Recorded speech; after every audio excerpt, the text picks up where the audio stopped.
Man of masses NTR Dragon వచ్చే ఏడాది June 11న వరల్డ్ వైడ్ గా రిలీజ్ కాబోతోంది. ఆల్రెడీ గ్లిమ్స్ పేలింది. సౌత్ ని మించేలా నార్త్ ఇండియాలో డ్రాగన్ గ్లిమ్స్ కి రెస్పాన్స్ ఊహించినంత భారీగా పెరిగింది. అయితే ఇదే టాక్ తో ఈ సినిమా రిలీజ్ అయితే వసూళ్ల వరద ఎంత రావచ్చు?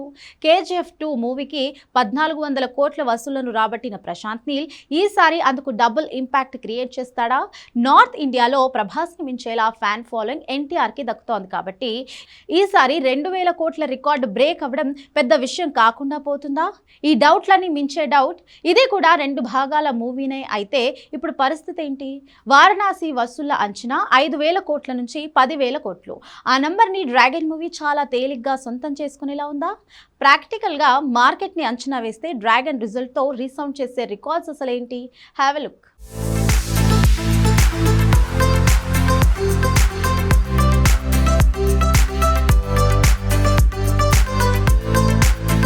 నిజానికి డ్రాగన్ మూవీ మీద గ్లిమ్స్ వచ్చే వరకు ఉన్న అంచనాలు కేవలం పాన్ ఇండియా లెవెల్లో ఈ సినిమా సీన్ ఎంత అనే. ఎందుకంటే సలార్ మూవీ 800 కోట్లు రాబట్టినా అంతా రెబల్ స్టార్ ప్రభాస్ దయ్యే అన్నారు. కంటెంట్ కాస్త కన్ఫ్యూజ్ చేయడం వల్ల కేజీఎఫ్ తర్వాత ప్రశాంత్ నీల్ తడబడ్డాడు అనేశారు. అందుకే డ్రాగన్ లో ఏం చూపిస్తాడులే అనుకున్నారు. కానీ గ్లిమ్స్ లెవెల్లో మైండ్ బ్లాంక్ చేస్తాడని ఎవ్వరు ఊహ కూడా అందలేదు. అసలు డ్రాగన్ గ్లిమ్స్ వచ్చాక అదేదో మూవీనే రిలీజ్ అయి వసూళ్ల వరద తెచ్చిందా అన్నంత వైబ్రేషన్స్ మార్కెట్ లో క్రియేట్ అయ్యాయి. దెబ్బకు ఓటీటీ రైట్స్ 1200 కోట్ల వరకు చేరిందనే టాక్ షాక్ ఇస్తోంది.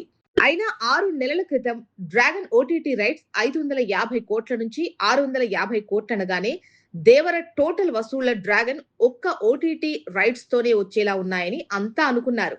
కానీ ఒక్క గ్లిమ్స్ చేసిన బీభత్సం వల్ల 1000 కోట్ల నుంచి 1200 కోట్ల ఆఫర్లు ఇచ్చేందుకు అమెజాన్ ప్రైమ్, నెట్ఫ్లిక్స్ రెండూ పోటీ పడుతున్నట్టు కొత్త లెక్కలు కిక్కిస్తున్నాయి. ఇక నార్త్ ఇండియా థియేట్రికల్ రైట్స్ ఏకంగా 1200 కోట్లని తెలుస్తోంది. తెలుగు రాష్ట్రాల్లో 300 కోట్ల వరకు థియేట్రికల్ రైట్స్ ఉండొచ్చు అంటున్నారు. ఇక తమిళం, మలయాళం, కన్నడం థియేట్రికల్ రైట్స్ మొత్తం 300 కోట్లని తెలుస్తోంది. వీటి వరకు లెక్కేసిన 3000 కోట్ల లెక్క తేలుతోంది. అంటే 2000 కోట్ల దంగల్ రికార్డును రిలీజ్ కు ముందే జరిగే బిజినెస్ తోనే డ్రాగన్ బ్రేక్ చేసేలా ఉంది. అది కాకుండా US, UK, Canada, Australia, Europe rights 1000 కోట్ల వరకు ధర పలకొచ్చు. అయితే Indonesia, Malaysia, Korea, China, Japan లో ఈ సినిమా జపాన్ వరకే బజ్ ని క్రియేట్ చేస్తోంది.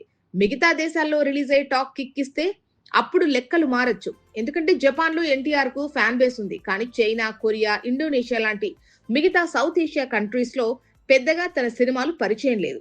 ఏదేమైనా డ్రాగన్ మొదటి భాగం ఈజీగా 5000 కోట్ల వరకు వసూళ్లు రాబట్టేలా ఉంది. ఏ మాత్రం టాక్ కిక్కిచ్చినా రెండో భాగం మినిమం 5000 కోట్లు లేదంటే అంతకు మించే వసూళ్లు రాబట్టొచ్చు. అదే జరిగితే వారణాసి పాన్ వరల్డ్ లెవెల్లో రాబట్టాలనుకుంటున్న 10,000 కోట్లు డ్రాగన్ మూవీ రాబట్టే ఛాన్స్ ఉంది. ఈ విషయంలో వారణాసికి వసూళ్ల విషయంలో డ్రాగన్ పోటీ గట్టిగానే ఇచ్చేలా ఉంది.